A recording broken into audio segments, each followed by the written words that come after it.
So for Monday then, it should be a largely drier day across central and southern parts of the UK. Still a chance of the odd shower, but plenty of sunshine, particularly if you compare it to the weekend. A bit of a cloudier picture across the northern half of the UK. Still plenty of those showers, which could still be heavy and thundery in places. But once again, the southeast catching the highest of those temperatures with highs of around 22 Celsius. Bye for now. Looks like things are heating up. Boxed boilers, sponsors of weather on GB News.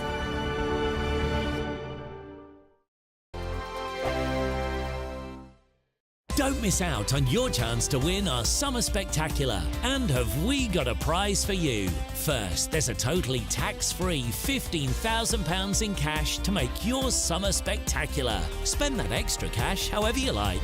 You'll also win a brand new iPhone, Apple AirPods, and if that wasn't enough, a £500 voucher to spend at your favourite UK attraction, so you can enjoy amazing days out this year. For another chance to win the iPhone, treats and £15,000 cash, text prize to 63232. Text costs £2 plus one standard network rate message. You can also enter online at gbnews.com/win. Entries cost £2 or post your name and number to GB06 PO Box 8690 Derby DE1 9TT. UK only. Entrance must be 18 or over. Lines close at 5 p.m. on the 28th of June. Please check the closing time if listening or watching on demand. Good luck. In the GB Newsroom, we bring you the news as it happens. With our team of dedicated journalists across the UK, GB News brings you accurate reporting of the day's topical agenda. When the news breaks, wherever and whenever it's happening, we'll be there. This is GB News, the People's Channel, Britain's news channel. This is GB News and we are Britain's election channel. This vote may seem to be about the politicians in the media, but actually it's about you. And we won't forget that. Join us up and down the country as we follow every moment together. More than ever, it's important to hear all sides as you make your decision ahead of polling day. We're here for you. This is GB News, the People's Channel, Britain's election channel. It's midday. Good afternoon, Britain. Your lunchtime update on the stories that matter across the UK.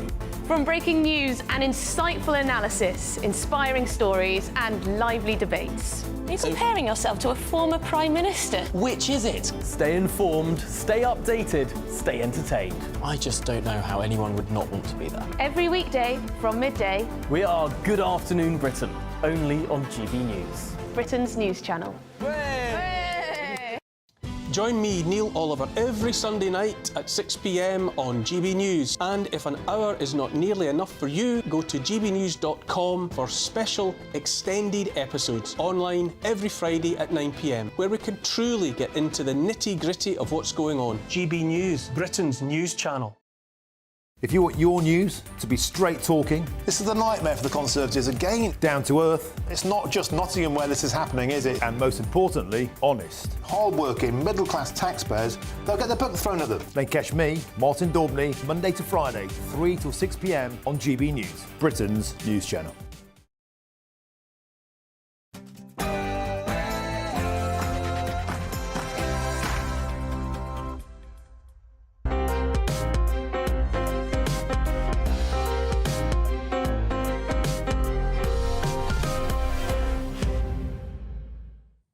Good morning to you. Happy Father's Day and welcome to Sunday with Michael Portillo. I hope that the next 2 hours of debate, culture and world affairs will chase away the clouds of confusion to brighten up this summer Sunday. We are at the halfway mark in the general election campaign. Postal voters will be casting their ballots quite soon and everything will be decided in less than 3 weeks. The parties have published their manifestos, although other events are probably more significant. Nigel Farage's decision to lead the Reform Party and stand for election has led to a boost for his party at the expense of the Conservatives. One poll last week put Reform ahead of the Tories, and a Salvation poll published today puts the Tories ahead but suggests that they might win only 72 seats, while Reform might get 7. An excellent panel of knowledgeable commentators will opine. It looks as though tax rises may be inevitable under the next government due to the heavy losses being incurred by the Bank of England following its money printing scheme. Can anything be done to avoid a bigger hole in our pockets? I'll talk to the economist Catherine McBride for her diagnosis. The godfather of hospitality and president of the Restaurant Association, Robert Walton, will be here to share his involvement in the global Culinary Olympics that later this year will crown the top chefs and waiters in the world for their achievements in the world of hospitality.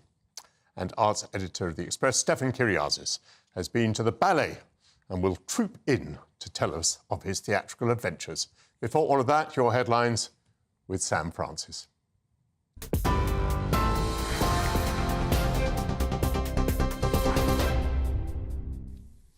Michael, thank you very much and good morning to you. It's just after 11 o'clock. The top stories from the newsroom this morning, and as we heard from Michael there, the Tories are today being warned that they face electoral extinction, with polling firm Savanta saying time is close to running out for the Prime Minister. And in a separate poll for The Times, Survation says the Conservatives could have the lowest ever vote share under Rishi Sunak's leadership, predicting the party will win just 72 seats in next month's general election. Well, it's also forecasting that Labour is on course to take 456 seats, surpassing their 1997 landslide, with Reform UK getting 7 seats. Transport Secretary Mark Harper told us this morning on the Camilla Tominey show that the Conservatives still have everything to fight for. Nobody's voted in this election yet, and we also know from the polls, if we're going to quote them, a record number of people, I think 44% of the electorate, haven't yet made up their minds about who they're going to vote for. It's exactly the reason why we come on shows like yours, to make the case about a Conservative government with the programme that we've set out for lower taxes, dealing with migration, a fully costed programme for government. Health is at the forefront of the Labour and Liberal Democrats election campaigning today. That's after they accused the Conservatives of creating a crisis in cancer care. Sir Keir Starmer's promising to cut cancer waiting lists, to double CT and MRI scanners and provide 40,000 extra appointments each week. Meanwhile, the Lib Dems are proposing a £1 billion boost for radiotherapy equipment, adding 200 machines to cut waiting times. Sir Ed Davey, who's personally affected by cancer, says he also wants to see a legal guarantee in place that means patients would receive treatment within 62 days of an urgent referral. Israel has announced that it will hold so-called tactical pauses in its military offensive in southern Gaza to allow for more humanitarian aid to enter the region.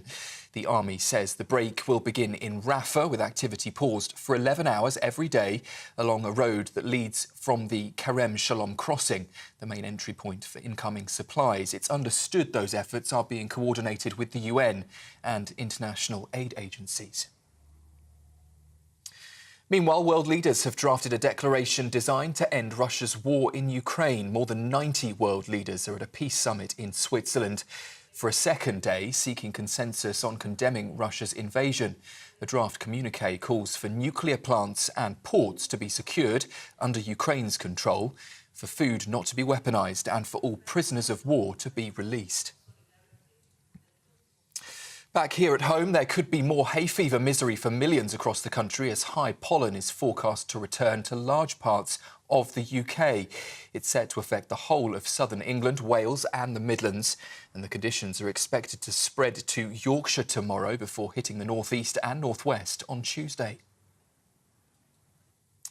In sport, the countdown is on as England prepare to kick off their Euro 2024 campaign against Serbia tonight. Hundreds of thousands of fans are expected to travel to Germany throughout the tournament to cheer for the national team.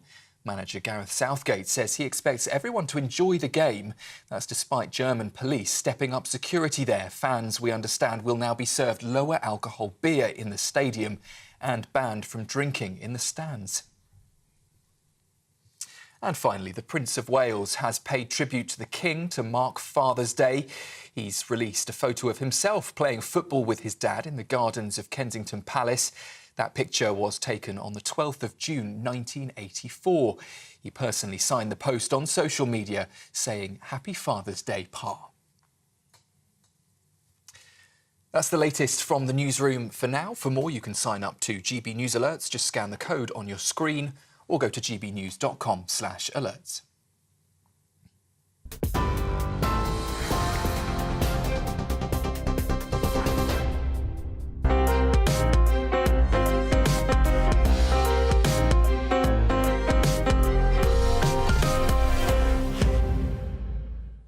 Thank you very much, Sam. Francis, at the halfway mark in the campaign with 18 days to go before the election date, nearly all of the political parties have unveiled their manifestos and pledges. What have we learned? I have with me the sketch writer and columnist for the Daily Telegraph, Madeline Grant, barrister Sam Fowles, and former Labour MP Stephen Pound. Welcome to you all. Thank you for coming in on a Sunday morning. Stephen, it strikes me that there's not much going on in terms of issues. There's not a lot of debate. There's not much dynamism in the campaign altogether. Let's start somewhere. Did you expect Labour to have such an easy time of it? Well, I don't think we are necessarily having an easy time of it because, you know, Labour is brilliant at losing elections. We have a great deal of experience about this. We can do it when, you know, we can snatch defeat from the jaws of victory like no other political party. But, I mean, I agree with your general comment. I have to say, occasionally during this last few weeks, I felt a smidgen of affection for the Liberal Democrats. I do suppress it immediately, obviously. Yes, but when I see Mr Davey sliding down wet slides and hurling himself off paddleboards, I think, well, this has a bit of life in it, because this is a dull as ditch water election, and I'm so sorry to have to say that. Well, we do agree on that at least. Yeah. Madeline, I've noticed this Ed Davey phenomenon. I'm a Telegraph reader, your newspaper. He manages to get his photograph into the Telegraph almost every day. I mean, he is, in a way, conducting a brilliant campaign, isn't he? Well, I suppose, I mean, I think that part of the thinking is that if he's constantly being, you know, launched out of a cannonball or going down a water slide or whatever, then no one will talk about the postmaster scandal, so there is that.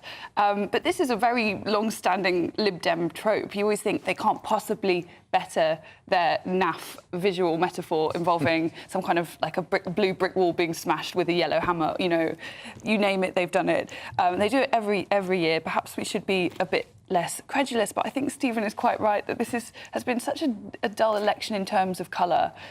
Both Sunak and Starmer are uniquely blessed with, even if they're talking about something they personally do feel passionately about, they make it sound bland, managerial and insincere. They have a unique lack of charisma. So in that, you know, people are looking for, in that vacuum, anything that sticks out will be capturing people's attention. Sam, what do you think is going on with the Liberal Democrats? Is there anything more interesting, more remarkable, more noteworthy than simply these stunts? Yeah, I think there is, actually. I think they've got some pretty decent policies.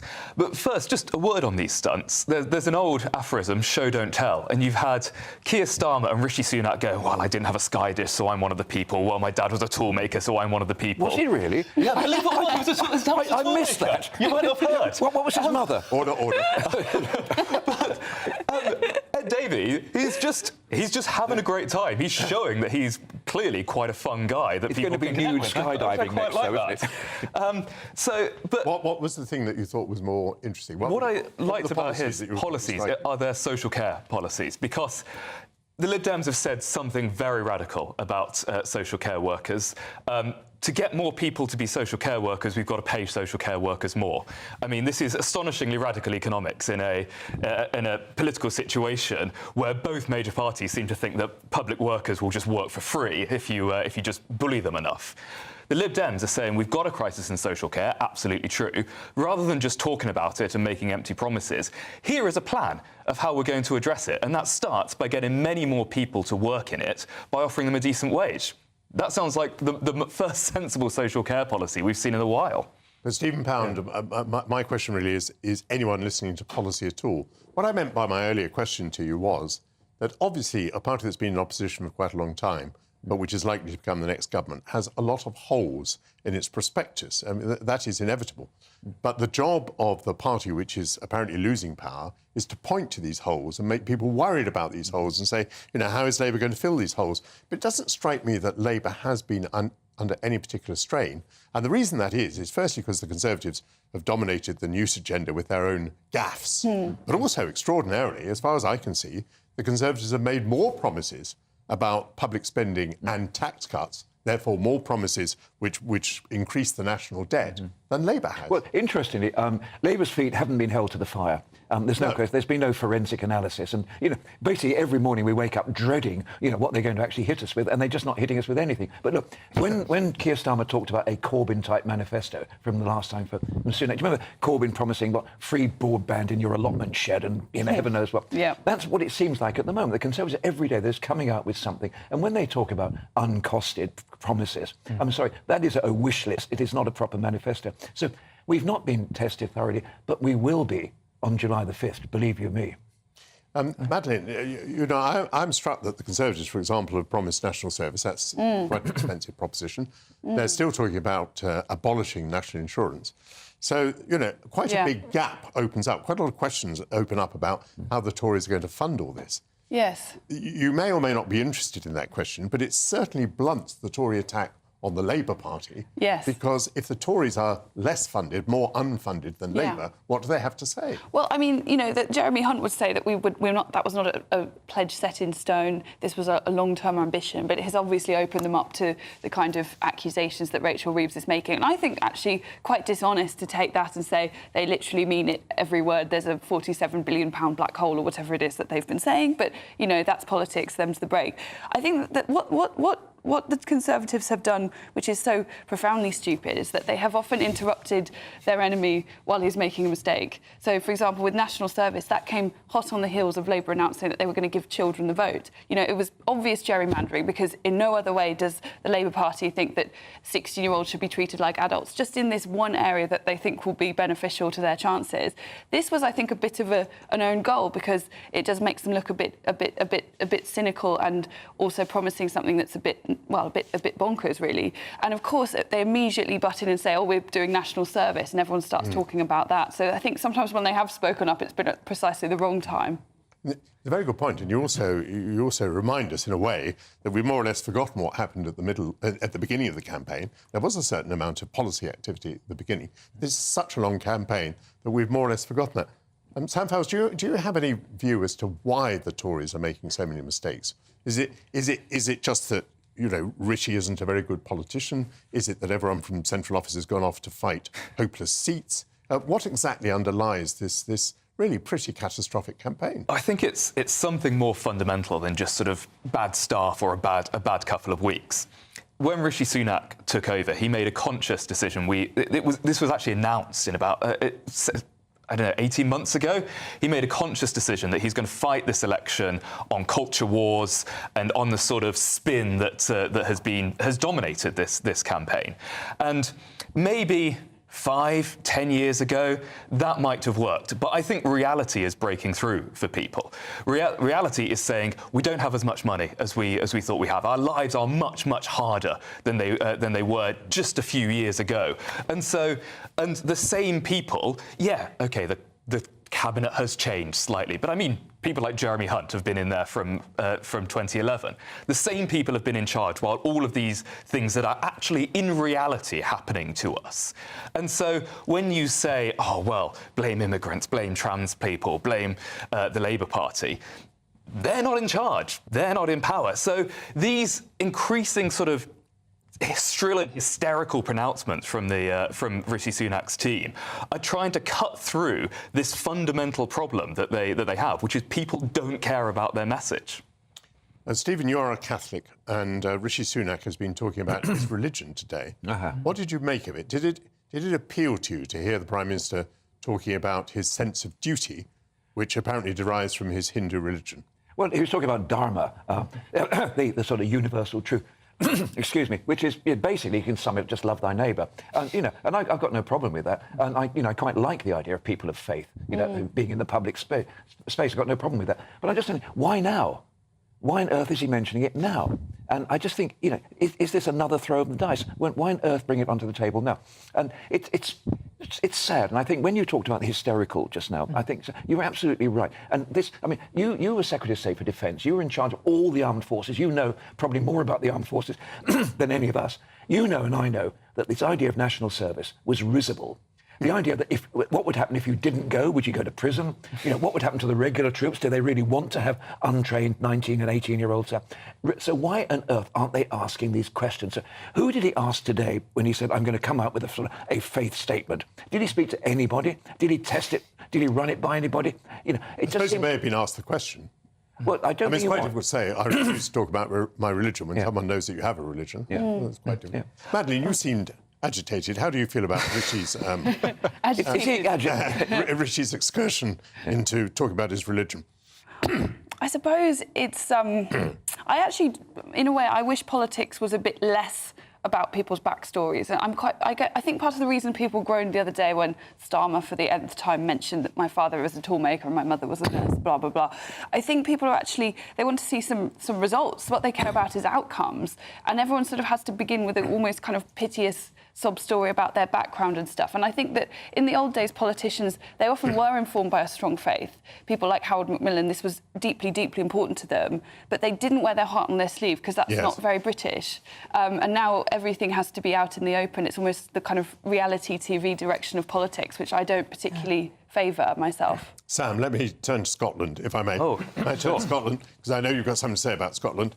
I was watching the seven-way debate on ITV the other day, and I thought that John Sweeney got a complete free ride. Nobody tried to criticise him. What is actually going on in Scotland, do you think? Well, I think the SNP has been having a torrid time of it, and we've Scottish for two major reasons. Firstly, that they've made a bunch of mistakes, they've made own goals, and they've been sort of racked with scandal. And the second thing is that they and others have allowed Scottish politics to become dominated again by these sort of culture war issues, which have reflected badly on the SNP. They haven't handled them as well as they should. I think the recent leader's got a bit of a hospital pass in taking over that.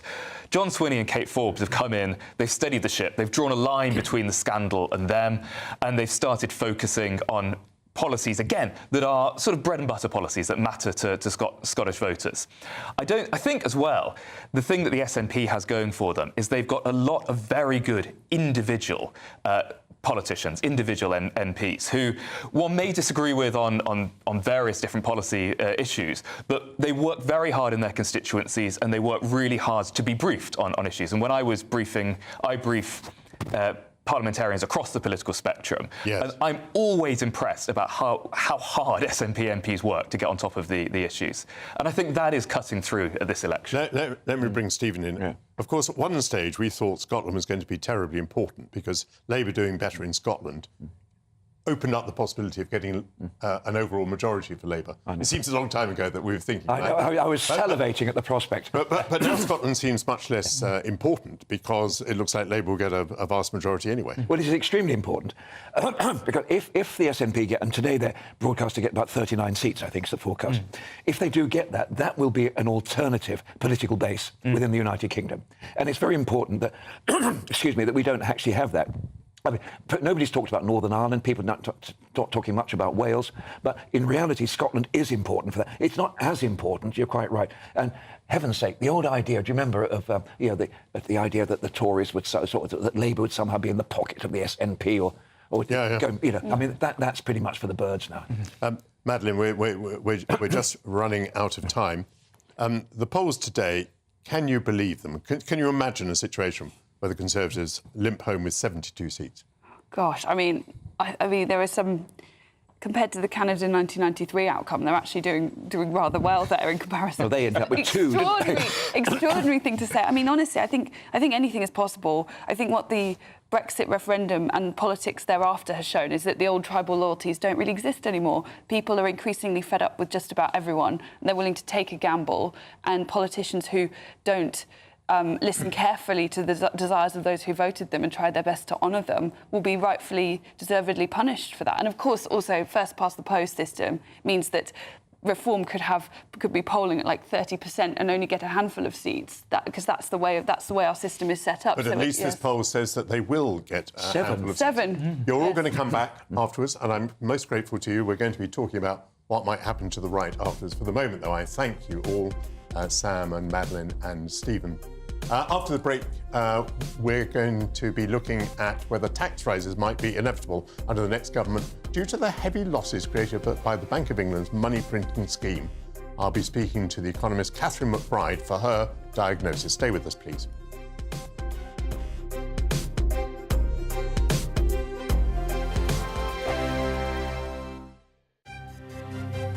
GB News Breakfast, every day from 6 a.m. The Princess of Wales has said she's excited by a new report on prioritising early childhood, a cause, as we know, that she's closely associated with. Yes, the task force findings claim that the UK could reap £45.5 billion in economic benefits if firms prioritise early childhood. Well, let's talk about this now with our royal correspondent, Cameron Walker. Good morning, Cameron. Good morning. I suppose it's characteristically Catherine, isn't it, to say she doesn't want to distract from this report by sort of people talking about her health. But we should start probably by saying she said she's not feeling well enough to come and talk about this in public, but sort of saying she's watching it, keeping a close eye from behind closed doors. Yeah, absolutely. This should not be seen as a return to work by the Princess of Wales, but I have been told she's A, read the report and B, been briefed on it. But this all stems really from her work when she started being a working member of the royal family, where she was working closely with people suffering from addiction, mental health problems. And what she found is all of these issues tend to stem from a poor start in life, so the first 5 years of a child's life. So in January 2023, she set up Shaping Us, this awareness campaign for the early years. 2 months later, she convened the business task force, so 8 members of big businesses across the UK, and over a generation, that could add, as they claim, more than £40 billion to the UK economy each year. We spoke to Peter Grigg yesterday. He's the chair of Home Starts UK, a charity which supports young families. Let's hear what he said about the Princess's role in this. She's been a real driving force behind the report and everything it's done. And when we've spent time with the Royal Foundation, what it does, it reminds everyone that this is really important work and early childhood matters, that more businesses should get involved, that more charities are out there for people who want to do more to support families and children. So it's been a wonderful experience. The People's Channel. If you want your news to be straight talking... This is a nightmare for the Conservatives again. Down to earth. It's not just Nottingham where this is happening, is it? And most importantly, honest. Hard-working, middle-class taxpayers, they'll get their book thrown at them. Then catch me, Martin Daubney, Monday to Friday, 3 till 6 p.m. on GB News, Britain's news channel. I'm Stephen Dixon, and thanks for joining us on GB News, Britain's news channel.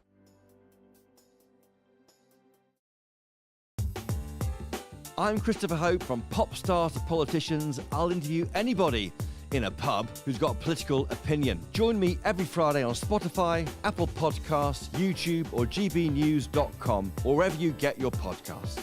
GB News, Britain's election channel. Hello there, I'm Eamon Holmes. Thank you for joining us on GB News, Britain's news channel.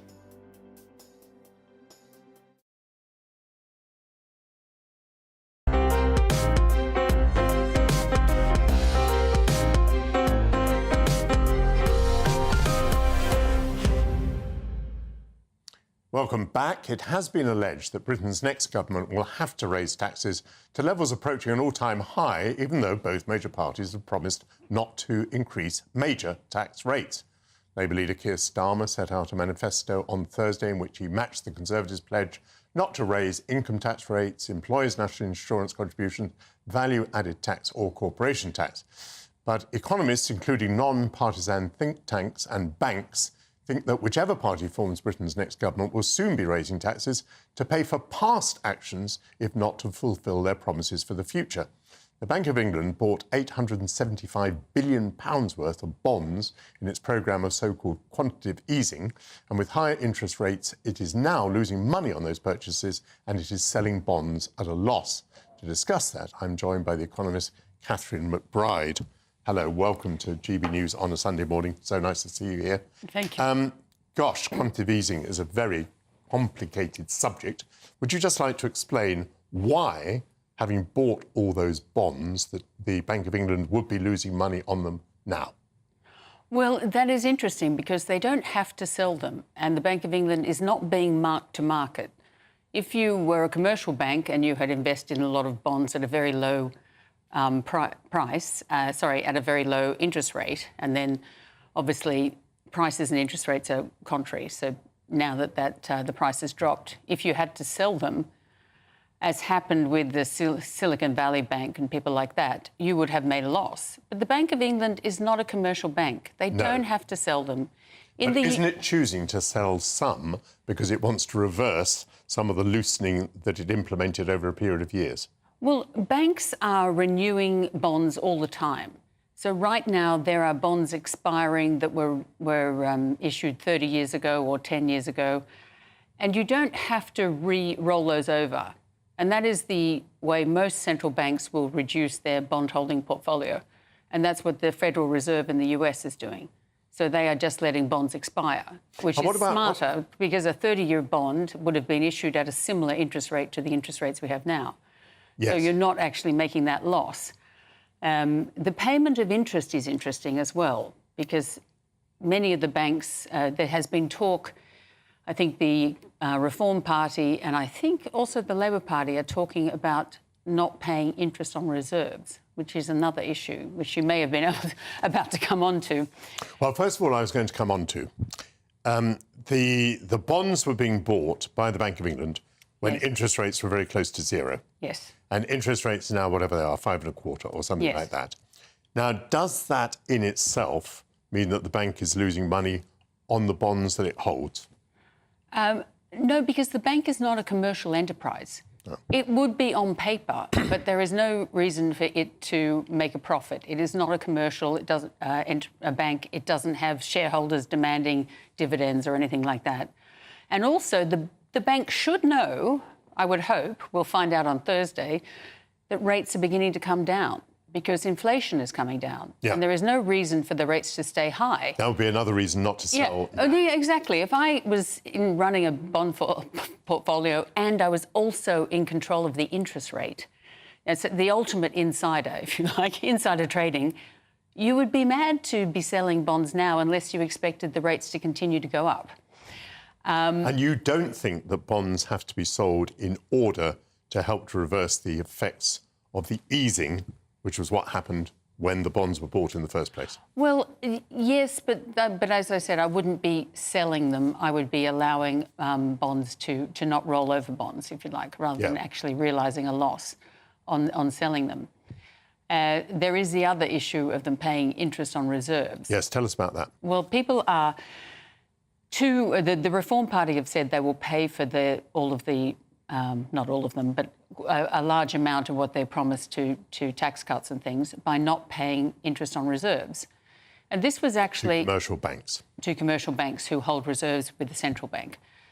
This was actually proposed by a left-wing think tank about 2 years ago.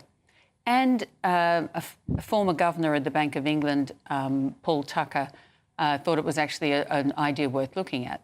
Because when they started to pay interest on reserves, it was only in 2006. So this is really quite a new thing. And it is, so it's not as if it's always been there and we're changing the banks. But for most of that time, the interest rates were incredibly low. And so the banks weren't actually getting any money on these reserves. But now it's costing serious money. But for the banks to say, oh, it's like taxing the banks, which they have said, you can't possibly do that. They've only been making money on these reserves for about 2 years. Yes. Before that, they were getting virtually nothing. And you don't think they're dependent on this? No, of course not. No, it's just that once you start giving people money for nothing, they're going to want to keep it. And it's the same problem you have in a whole lot of parts of government where people have got used to getting a certain amount of money and they don't want things to change. So whereas people in a rather knee-jerk way tend to say of things proposed by Nigel Farage that this is nonsense, you're saying it's not nonsense? It's not nonsense, and it's something that someone should look at. And in fact, the original paper suggested that it be tiered and that they only pay interest on a sort of tier of the reserves and not on all of the reserves. So it's not something that should be rejected out of hand, and it is something that would raise a lot of money, except if we're expecting... It would have raised a lot of money if they'd done it in 2022. To do it now when interest rates are coming down, you will not probably raise as much money. So they might have missed the boat. Fair enough, but interest rates are still pretty high today, so there might be something in the idea. Well, Thank you very much indeed. Watch Thursday. Watch Thursday, Catherine McBride. Coming up, we'll be whisked away as we look at an exciting global Culinary Olympics taking place this year with one of the judges, Robert Wharton, an esteemed restaurateur, also affectionately known as the godfather of hospitality. Stay with us.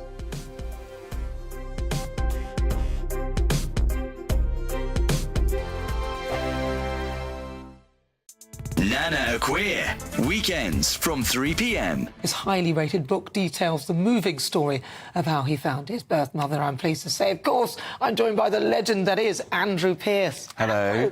Lovely to be back on your show. Oh my goodness, oh yeah, that was the first time I got you on my show. I think the first time I ever worked on GB News was on your show. I couldn't believe it because I used to listen to you all the time on LBC. Right. But you found time to write a memoir. I actually started writing it during lockdown. It was almost just putting thoughts on a piece of paper. I loved my adoptive mum, who adopted me. Wonderful woman. She gave me a wonderful life with my dad in Swindon. I was adopted into a home with 3 kids. They were there already. They never resented me. So I never, ever wanted to do anything that would upset my mum. So what I did, I found Margaret and didn't tell Mum what I was doing. Yeah. Because she had me in the early 1960s. In fact, she was 34. Wow. Just a few weeks from her 35th birthday. An Irish Roman Catholic nurse. She had me in Bristol. She lived in Birmingham. She'd gone to extraordinary lengths to cover her tracks. And I was in the orphanage for the best part of 3 years. And she used to visit me regularly because she thought at some point she'd be able to give me a home. But I'm not sure how that was ever plausible because it's the early 1960s and single mothers were the devil incarnate. They really were social pariahs. So it was going to be very difficult for her. You probably wondered who she is. Yeah. And who your father is as well. Yeah. She visited me regularly till I was 2 years old. It must have been incredibly painful for her to give me up. Well, I discovered during my research in the book that actually when Margaret decided to give me up for adoption, she then wrote to the nuns to say she was going on a holiday and that she'd be at a different address. In fact, she was going on a honeymoon. She'd met someone while I was in the orphanage. The People's Channel. This is GB News, and we are Britain's election channel. This vote may seem to be about the politicians and the media, but it's actually about you.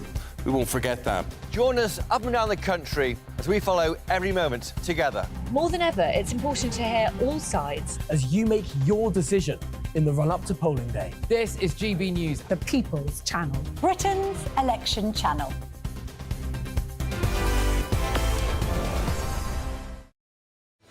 I'm Patrick Christie's. Every weeknight from 9, I bring you 2 hours of unmissable, explosive debate and headline-grabbing interviews. What impact has that had? We got death threats and the bomb threat and so on. As time passes, she could have said Stump. You made my argument for me. My guest and I tackle the issues that really matter with a sharp take on every story. Went everywhere. Something practical could be done. Or I can become something different. Patrick Christie's tonight from 9 p.m. only on GB News, Britain's news channel.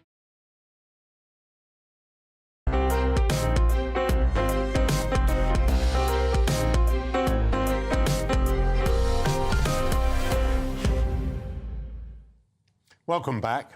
Later this year, the world's top chefs, waiters and mixologists will compete for their place as the best in the business in a grand final in Singapore, having earned their places through an Olympics culinary competition in each of their disciplines. The heart of the competition is to showcase young chefs, waiters and mixologists' exceptional skills, their creativity, their passion for hospitality. The prestigious contest is a grand celebration of gastronomy, where diverse culinary traditions are serviced and showcased.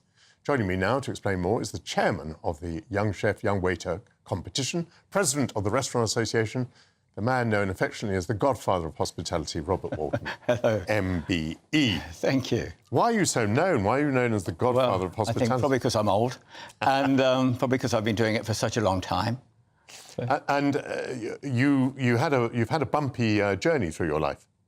Yeah, I mean, I started in this whole process of hospitality, which is what we call it now, I suppose, catering and cooking, when I was very young. Had my first restaurant when I was 24. Fantastic. And then as one goes through the whole process of restaurants and hotels. And then in 2017, I was diagnosed with tongue cancer. And that is quite a tricky one for somebody who is in hospitality, who's a chef. And so that whole process is about it's quite radical. I mean, it's this process of 30 bouts of radiation, 6 bouts of chemotherapy. So you are in a pretty poor place at the end of it. And then you really have to learn to taste again and eat again. Is that so? So you emerged from all that, what, with almost no sense of taste? Yeah, no. Well, a sense of taste, but completely different, because the chemotherapy, the radiotherapy is the one, because 30 bouts of that just basically takes everything out to kill the tumour. But it kills everything else. It kills your saliva glands. It kills your taste buds. It kills your lymph nodes in your mouth and your neck. And so everything has to just start again. And 7 years later, are you able to operate? Are you able to function as a professional in the way that you'd like to? Yes, but you learn to taste again, which was actually the first part of that was really quite difficult for me to deal with, because for everything to not taste the same as it used to. So I don't drink wine at all now, because it doesn't taste very nice.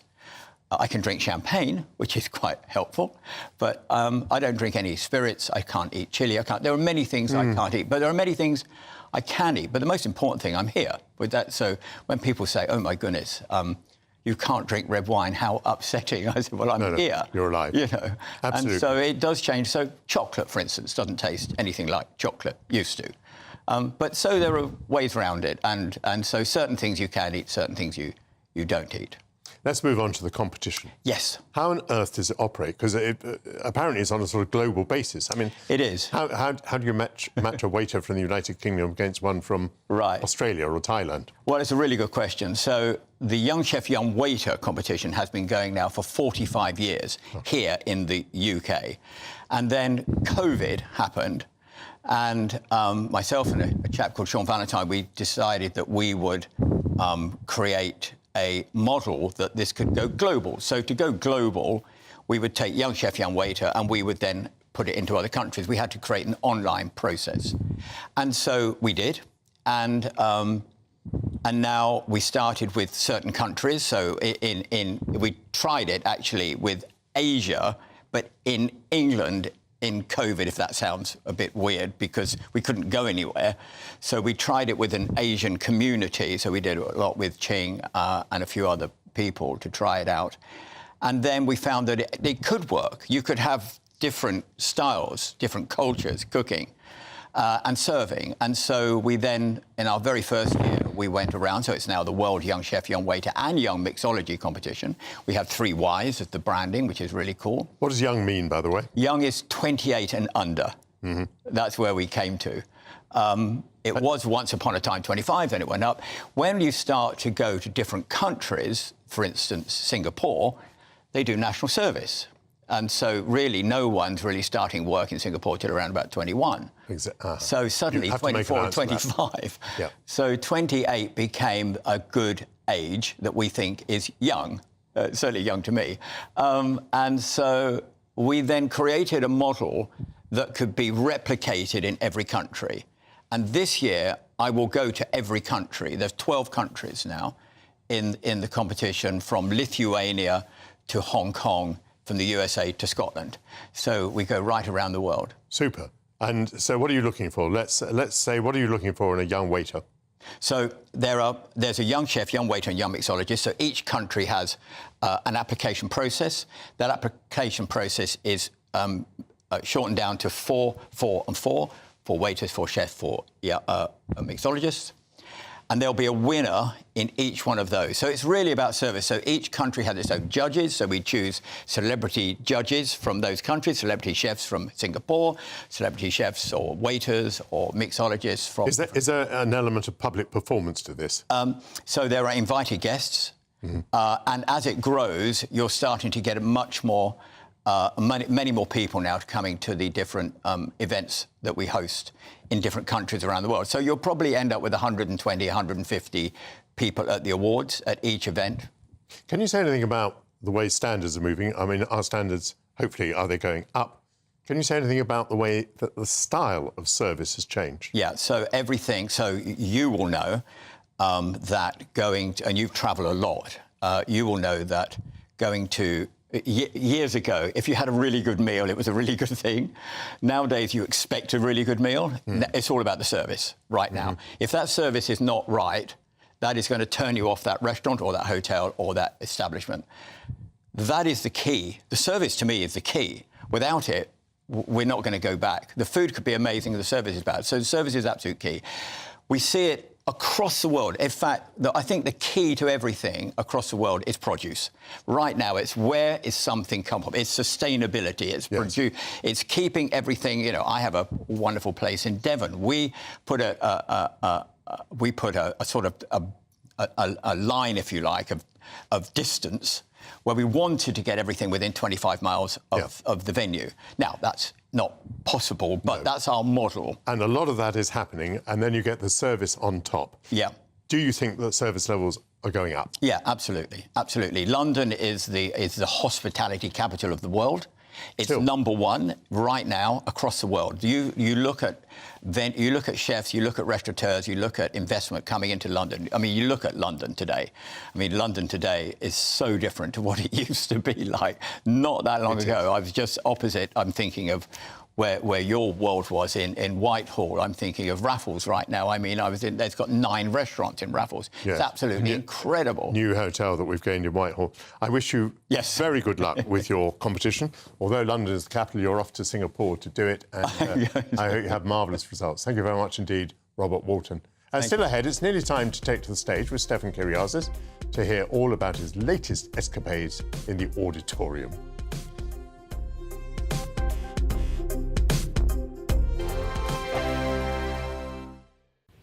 Hello and welcome to your GB News weather update brought to you by the Met Office. For the second half of the weekend, there's sunny spells and showers, some longer spells of rain. However, it will be largely dry in the southeast where it'll be feeling warmer too.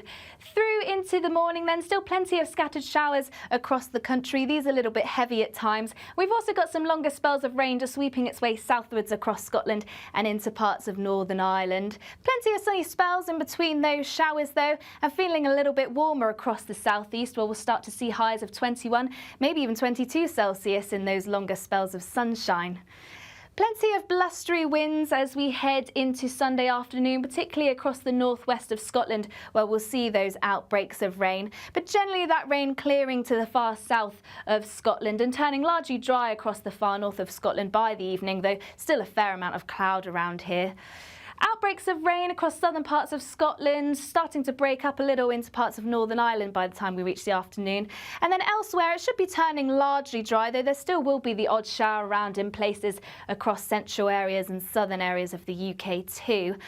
Through into the evening across central and southern UK, it should be a largely drier night than the previous night. However, there still will be the odd outbreak of rain across Scotland, northern England and parts of Northern Ireland, perhaps with the odd heavier outbreak as well. Still plenty of cloud around overnight too, which means on the whole, another fairly mild night on offer to start the new working week.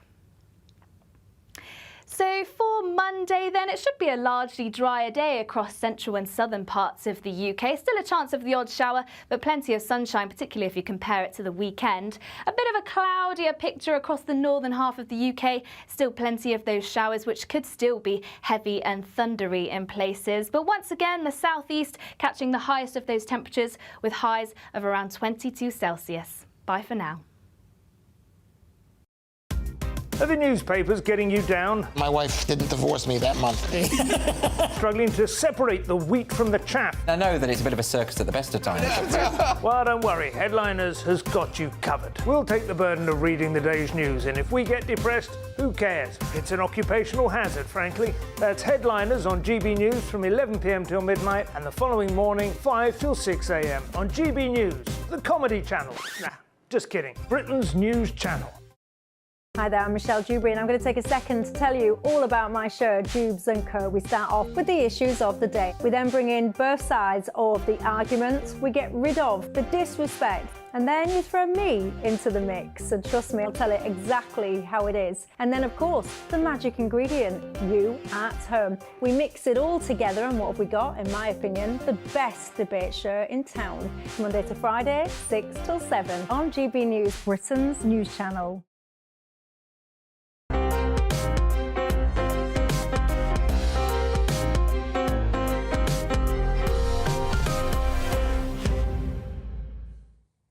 Welcome back. It's been another busy week for theatregoers. and Stefan Kyriazis, as always, was in amongst them. Stefan, I believe that this week ballet has kept you on your toes. Oh, gorgeous, gorgeous, gorgeous. Yes. First up, we've got the Royal Ballet, and they're celebrating their founder choreographer, who went on to become the director, Sir Frederick Ashton. So there's a whole year of celebrations coming up. This is kicking it off with Ashton Celebrated, and it's 2 triple bills. We've got a gorgeous clip here to get you a little bit in the mood.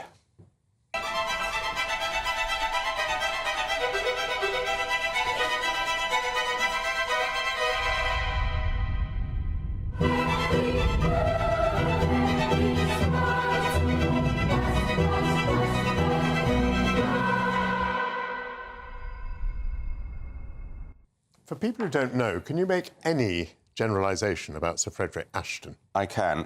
What he's known for is fiendishly difficult footwork. It's always this flashing, flickering footwork, extreme athleticism, but it's very deceptive. So it's not a very muscular, aggressive approach. Everything looks incredibly light and incredibly easy, and it's not. So the 3 pieces we had there, the first pictures you can see there are from Les Rendezvous, which is 1933. He did this when he was in his 20s, he choreographed it. And it's just friends merrily mingling at a park gate, and it's all their little interactions. And the company just whirls past new costumes and designs by Jasper Conran. It's beautiful. It's a frothy frou-frou. It's absolutely delightful. I loved it. The second piece, which we can see there with the sort of Roman, Greek sort of silhouette behind, that's Rhapsody, 1980. Now, this was modelled on Baryshnikov. So it requires extraordinary virtuosity. The night I saw didn't quite land that, and I've seen some other reviews, although I can see one of the pictures, if it's Marcelino Sambe dancing, who I didn't see, he's got the jumps for it. However, the piece that I loved is 1964's The Dream, and I've decided I'm not going to bother with Shakespeare anymore. It's just Midsummer Night's Dream. It goes on too long, the whole thing, but this is just over half an hour, 35, 40 minutes. Boils it down. It's what we want. Titania, Oberon, the fairies meddling in the woods. You've got foolish posh couples. Bottom. Local yokels. And yes, what we have, for example, Bottom, who this time was danced by Joshua Junker. It's one of the very rare roles where a man is on point. The chap has a huge donkey's head. He's on point. He was superb. I want to say as well, I can just see him there in the brown and the gold. This is Casper Lench. He's still an apprentice. He's not even part of the company yet. He's in the foundation level of everything. He's a late teenager. He came on and danced Puck. Blew everybody away. The jumps were so high, footwork so fast. You've got all the fairies fluttering around. You've got this huge tree. You've got a bower. You've got magic happening. You've got all this gorgeous Mendelssohn music. The whole thing is, for me, an absolute... I loved it, loved it, loved it. I just sat there. I felt like a child. I just felt like magic in front of me. So this I cannot recommend highly enough. There's 2 triple bills, and they're going on until next weekend. But beautiful stuff. This absolute joy. At the Royal Opera House, Covent Garden. That's at the Royal Opera House, yes. Now, you want to talk about another ballet too, which is not at the Royal Opera House. No, and this is very difficult. This in the past it was a little bit sniffily treated by the critics early on as a spectacle. And it's English National Ballet, and it was created sort of in partnership with Raymond Goubet, who did all those huge kind of stadium opera, kind of bombastic crowd pleasers. So the critics weren't terribly enthusiastic at first. We've got some clips here, which I hope And let's will just change. say that the auditorium is the Royal Albert. It's the Royal Albert Hall. We're dealing with a very big space. Yes. Here's the trailer.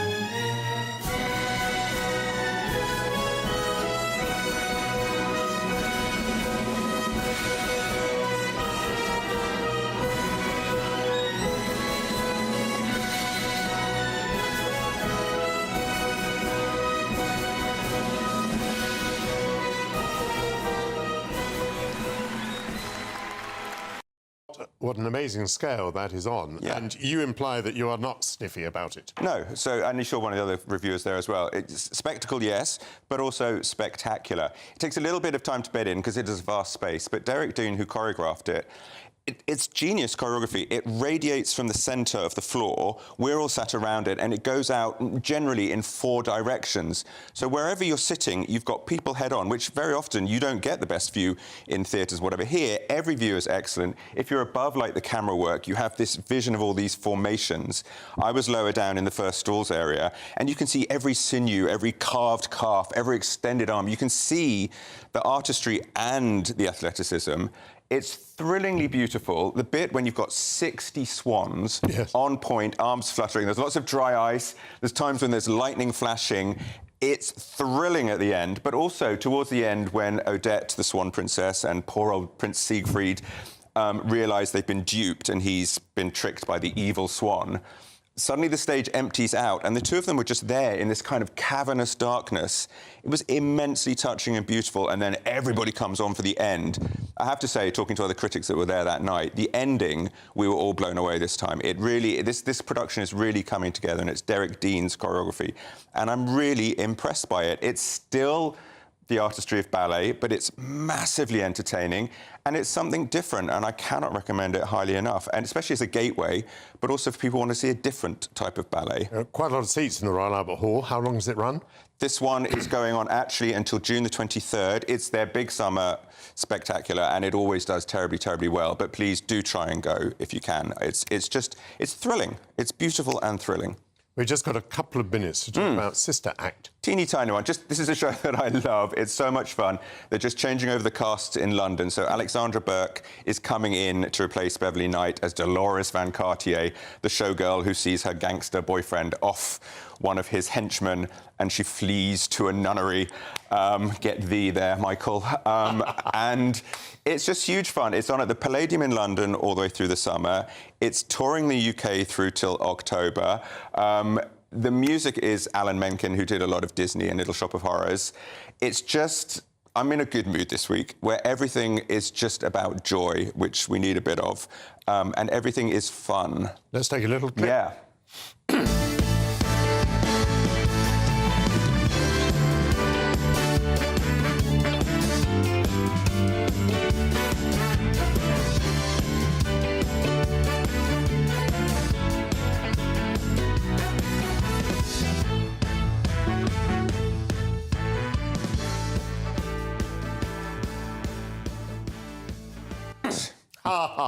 Boom, boom. Well, that was a little bit of a commercial for it, but you love it. And I've seen it, yeah. And it's touring the country. It's touring the country and in London, so we've got 2 massive full-on productions. It's all very kind of funk and a lot of gospel. The ending is a massive kind of crowd-raising sing-along. It's joyous, and I had a massive grin on my face when I saw it. And sometimes that's absolutely... It's not a masterpiece of the musical theatre genre, but it's extremely good fun. And especially with everything going on at the moment, it's well worth the money, and I recommend it highly. All 3, although my heart, as you know, is with the ballet, and both of those this week are absolutely joy. Well, it's been marvellous to have you here in such extraordinary form, and so very, very keen about everything that you've seen. And by the way, your answer about Frederick Ashton was spot on. I've given you no notice of that question. that concludes the first hour of the programme. Don't go away. After the break, we'll be discussing the results of the European elections. Has the continent moved to the right? A brighter outlook with Box Solar, sponsors of weather on GB News. Hello and welcome to your GB News weather update brought to you by the Met Office. Well, we are still expecting some further spells of rain in the north, but elsewhere a largely drier day, still with the odd shower here and there. But for this weekend, we've generally had low pressure dominating the weather across the UK, bringing plenty of rain and some showers. And it's this area of the low pressure that is dragging this area of rain down across Scotland into parts of Northern Ireland and later on into Northern England. And it could be a little bit heavy at times as it does so. Elsewhere, sunny spells and showers starting to pep up into the afternoon, particularly across parts of Lincolnshire and East Anglia. But on the whole, a largely drier day. And when you catch the sunshine, particularly in the southeast, we'll see highs of 21, maybe even 22 Celsius.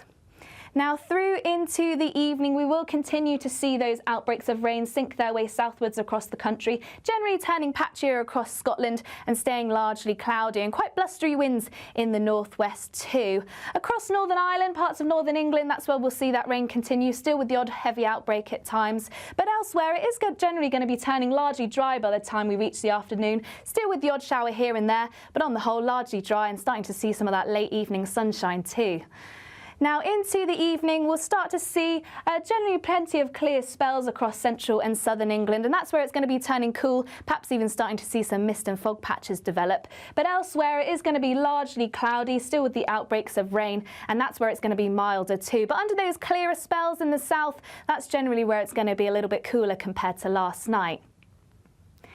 So for the start of the week then, it is generally going to be an unsettled day. Another day of those sunny spells and showers where the weather's changing quite a lot. So one minute it will be dry and the next minute you'll see a heavy downpour. But across the south and southeast, that is where it's going to be staying dry for longest. And that's where we'll catch that sunshine too. And that's the best of the temperatures too.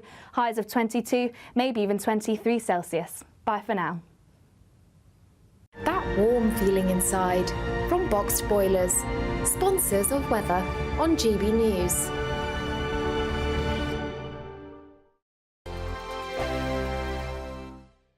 There's still time to win our Summer Spectacular with an incredible trio of treats, and you could win them. First, there's a fabulous £15,000 in tax-free cash to ensure this summer is special. What would you spend that on? Next, you'll also receive the latest iPhone 15 and a set of Apple AirPods. And finally, £500 to spend at your favourite UK attraction. For another chance to win the iPhone, treats and £15,000 cash, text prize to 63232. Text costs £2 plus one standard network rate message. You can also enter online at gbnews.com/win. Entries cost £2 or post your name and number to GB06 PO Box 8690 Derby DE1 9TT. UK only. Entrance must be 18 or over. Lines close at 5 p.m. on the 28th of June. Please check the closing time if listening or watching on demand. Good luck. GB News is Britain's election channel. And when the big stories break, we're tackling them on Britain's newsroom. When we disagree, and we disagree a lot, it's even livelier than normal. We don't disagree that much. We do. His comedy, though, is revolting. I knew her, unlike you. That explains Beverly Turner's temperament. It's a bit frosty in here, isn't it? He'll have one of me one day. For dartball practice. Britain's newsroom on GB News. Weekdays, 9:30 a.m. GB News, the People's Channel, Britain's news channel. This is GB News, and we are Britain's election channel. This vote may seem to be about the politicians in the media, but it's actually about you. And we won't ever forget that. Join us up and down the country as we follow every moment together. Now more than ever, it's important to hear all sides as you make your decision ahead of polling day. We're here for you. This is GB News, the People's Channel, Britain's election channel. Hi there, I'm Michelle Dewberry, and I'm going to take a second to tell you all about my show, Jubes & Co. We start off with the issues of the day. We then bring in both sides of the argument. We get rid of the disrespect. And then you throw me into the mix. And trust me, I'll tell it exactly how it is. And then, of course, the magic ingredient, you at home. We mix it all together, and what have we got? In my opinion, the best debate show in town. Monday to Friday, 6 till 7 on GB News, Britain's news channel. Are the newspapers getting you down? My wife didn't divorce me that month. Struggling to separate the wheat from the chaff? I know that it's a bit of a circus at the best of times.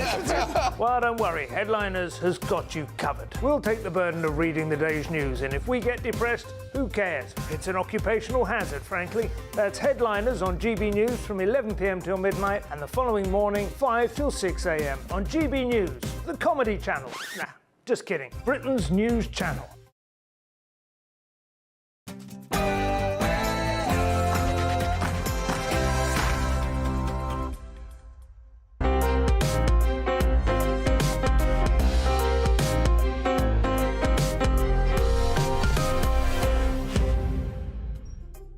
Good afternoon and welcome to the second hour of Sunday with Michael Portillo on GB News. I hope that you plan to spend the next hour of this summer Sunday with me as we delve into a variety of political, artistic and creative subjects. European Union lawmaking could become more complicated following the results of elections to the European Parliament. Parties on the populist right made huge gains in many countries.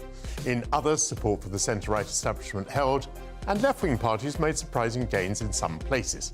I'll be speaking to Telegraph journalists Anne-Elisabeth Moutet and Dr. Jérôme Messia, spokesman for the French Reconquête Party, for their take on political events in France. On Thursday, Reform UK overtook the Conservatives in one opinion poll for the first time, prompting Nigel Farage to declare, "We are now the opposition." The division on the right of British politics seems likely to let Labour in with a big majority if the opinion polls are right. After the election, is there any means by which Reform and the Conservatives could come together? Does the Conservative Party have any potential leader with charisma to match Farage? And if not, should the Tories be seeking to recruit him?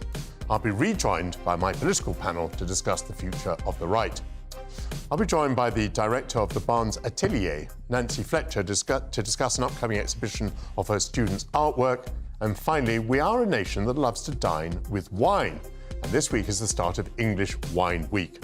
I'll be joined by Andrew Morgan, who will share his summer hot tips for enjoying chilled English vintages. All of that is ahead, but first your headlines with Sam Francis.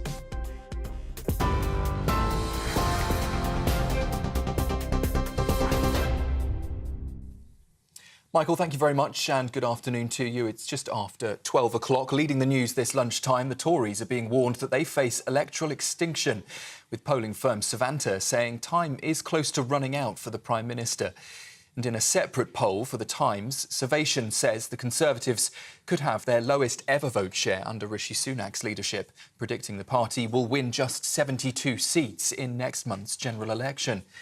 It also forecasts that Labour is on course to take 456 seats, surpassing their 1997 landslide, with Reform UK getting 7.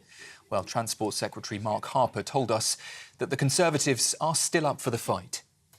Nobody's voted in this election yet, and we also know from the polls, if we're going to quote them, a record number of people, I think 44% of the electorate, haven't yet made up their minds about who they're going to vote for. It's exactly the reason why we come on shows like yours, to make the case about a Conservative government with the programme that we've set out for lower taxes, dealing with migration, a fully costed programme for government.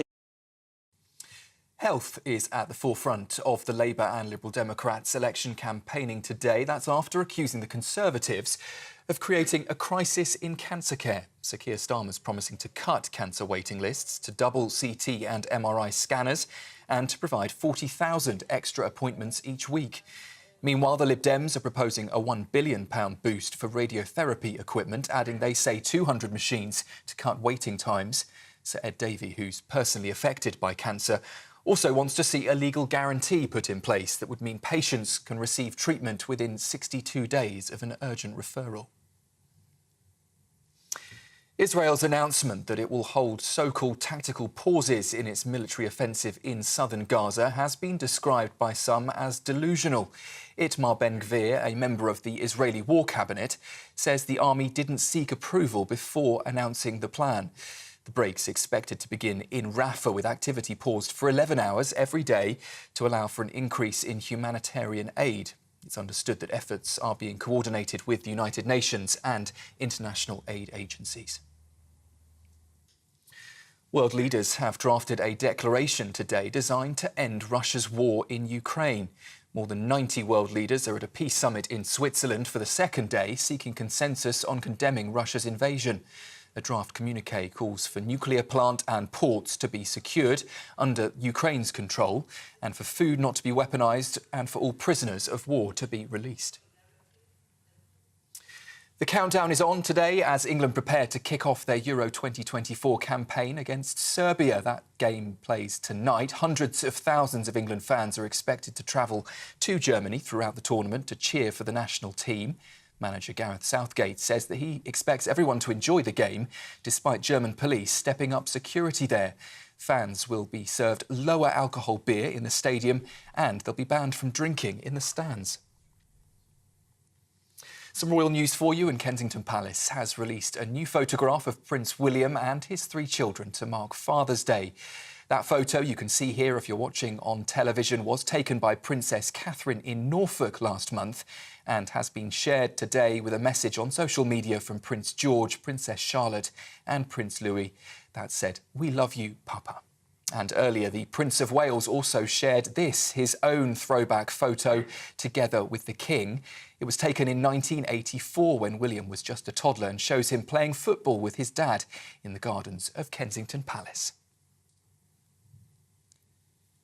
For the latest stories, sign up to GB News Alerts. You can scan the QR code on your screen or go to our website, gbnews.com/alerts. Now, though, it's back to Michael.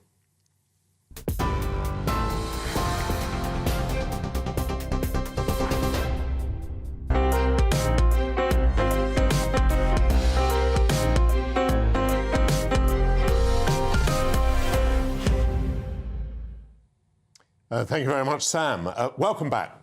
On Thursday, Reform UK overtook the Conservatives in an opinion poll for the first time, prompting Reform's leader Nigel Farage to declare, "We are now the opposition."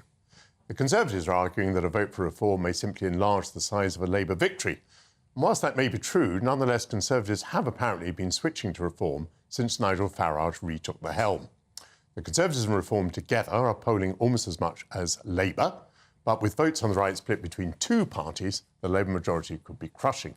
Logically, the parties of the right need to consider whether, after defeat, they could come together.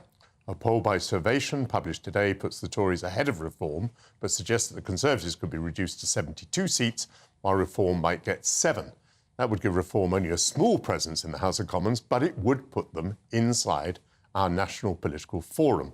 Rejoining me now to discuss this are Madeline Grant, Sam Fowles and Stephen Pound. Stephen Pound, I'm going to begin with a rather deflating question. Are we kidding ourselves? If there's a huge Labour majority, there will be no interest in what's going on in the right at all. Well, I think there will be, because always you've got to look to the future. And also there's a fascinating scenario emerging here. If these figures are remotely correct, you could end up with a group of shell-shocked, battered and bruised and wounded Tories getting back into the opposition benches. And there is this charismatic figure of Nigel Farage putting his cigarette out in the members' lobby and strolling in. And so do you not think that they might coalesce around him? But I think the issue there is of the realignment of the right. Firstly, you cannot take Farageism out of Reform. The problem with having a very, very charismatic, and I'm happy to accept that, leader, is that without that person, what have they got? I found a lot of Reform voters when I've been canvassing around the constituencies recently, but when you ask them what is Reform for, they say it's not them. Yes. And so the idea is that if Reform is just taking votes from the Tories, I'd be delighted, but it's not. It's taking votes from Labour as well. So the key thing is, will there be, and Madeline early on talked about 1993 in Canada, when the Conservatives were reduced to 2 seats. I mean, far too many in my opinion, but they were reduced to 2. So would there be that sort of realignment? I think it's possible, but unlikely. Madeline, if these figures, 72 seats, were anything like true, what would happen is that there would be very few leadership contenders in the Conservative Party, but the charismatic figures, fairly charismatic figures, tend to be on the right. However, the membership of the Conservative Party inside the House of Commons would probably have shifted to the centre, because a lot of their right-wingers were in red wall seats, which they're going to lose. Yes. So, first of all, before we get on to the next stage, do you think that a centrist Conservative Party in the House of Commons is likely to elect one of the right-wing candidates? God, it's so hard to say. I mean, I think that the way it will go is that you will have, actually, from what I can tell, that the people who do appear to be safe, no matter what, if indeed there is such a thing as a safe seat anymore, seem to be, there are a few of the right-wingers who would no doubt attract a lot of the attention, but there are also lots more of the kind of one nation types. It's very hard to see. Let's say it was someone like, God help us, let's say it was Suella Braverman. She was obviously is someone that would do business with Farage, but let's say the rump of the Tory party has more of the Tom Tugendhat hats. It's impossible to see how they could form some kind of an accommodation, and that would put them at odds with their members. And then I suppose in future electoral cycles, the members might be trying to then get in more of the right-wing candidates. Is there an example of a charismatic One Nation member? Well, I think Tom Tugendhat he can deliver excellent speech. He has, conservative principles. I mean, I think that you do need to have a mixture of different types of Tories within the Conservative Party for it to be a success if you're going to attract support across the country. I spend a lot more time than most watching the quality of debate in the House of Commons, and it's really depressing to me how few people there are that can deliver a competent speech without constant recourse to notes and corporate away day speech. I just find it deeply uninspiring half the time. Yes. Sam, what feelings are provoked in you by this discussion? Actually managed to disagree with both Madeleine and Stephen at the same time. Excellent. And say, I think Farage is overrated. This guy has been around for 20 years. He's got massive funds behind him. He's had massive amounts of attention. He's had his own TV show. And he's only on 18%. I mean, come on. Where's the rest of it? I think if you put Caroline Lucas and given her the same advantages over the last 20 years that Nigel Farage has had, she'd be Prime Minister by now. So I think when we say, is Farage going to take over the right, that would be a huge tactical blunder for the Conservative Party. I was wondering, Sam, whether, how Farage would perform in the House of Commons. And Stephen could already envisage him there. He could already see how he would enter the chamber from the members' lobby and so on. He's already got that vision in his mind. Parliament is a testing place, and it's different from all other places. On the other hand, Farage was, of course, in the European Parliament, where actually I thought he performed rather well. Basically what he did was he ranted against, the bulk of the members, because the bulk of the members obviously were in favour of the European Union, and he was against it.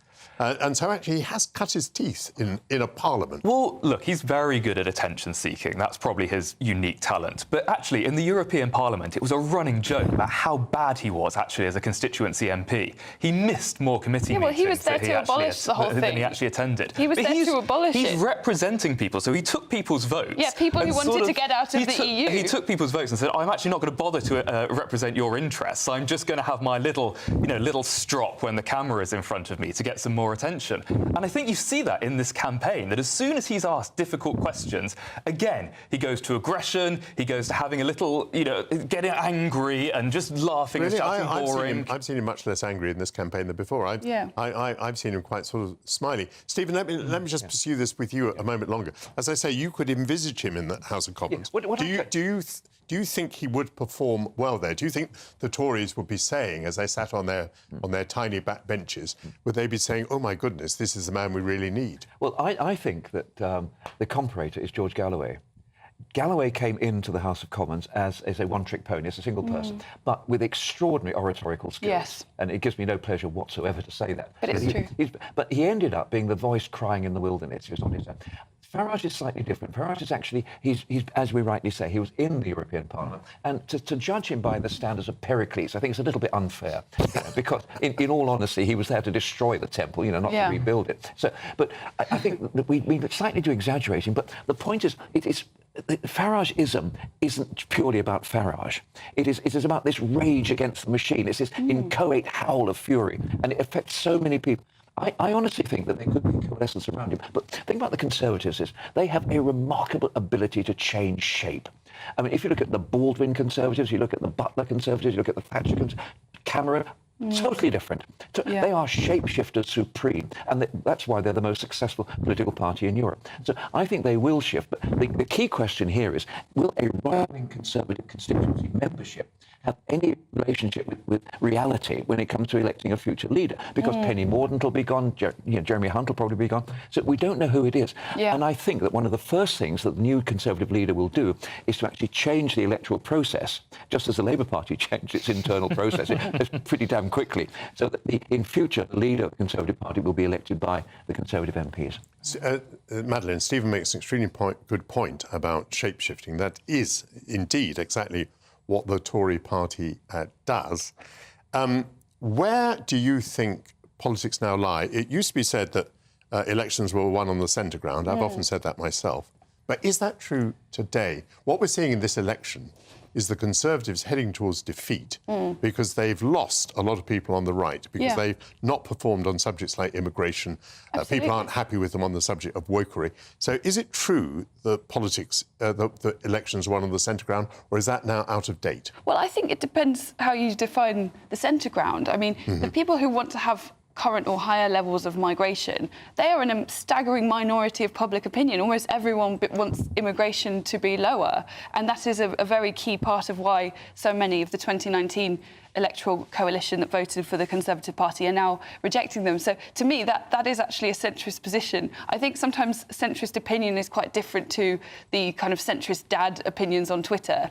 And ditto, you know, on all sorts of areas, the Conservatives have been... I don't think necessarily it means tacking massively to the right. It means listening to what public concerns are, and that's where they have failed. And if that's your view, I mean, should the Conservatives, for their own interests, be trying to ditch the One Nation group? I mean, I so often hear ministers saying, we were trying to do this, but we were held back. We were held back by backbenchers, we were held back by people in government, we were held up by what used to be called wet people. Yeah. Is the Conservative Party held up by wet people? I don't know. I think that there's obviously you need to have some broad agreement, and I think, for example, that the jettisoning of various MPs who were actively hostile and trying to prevent Britain from leaving the EU, that's a very different prospectus to say you can't be here, you're more of a centrist Tory. I think if you're actively agitating against party policy in that way, that's a very different ball game. But no, I mean, I think that, for example, with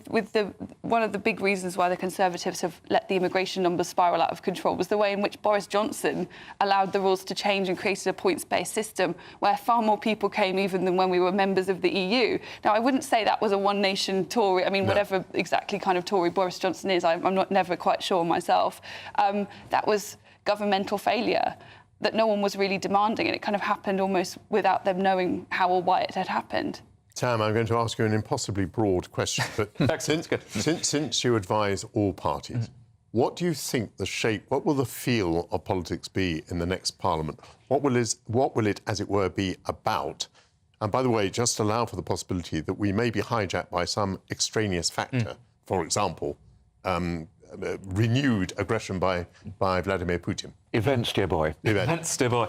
I think they're going to have to deal with economics, and this is the conversation we're not having, is that one or more parties in government are going to have to deal with the fact that they haven't got a plan for growth in place. So I think we'll sort of almost be seeing a kind of 2011 to 2014 vibe for the first few years of Parliament, because people are going to be obsessed with very difficult economic problems.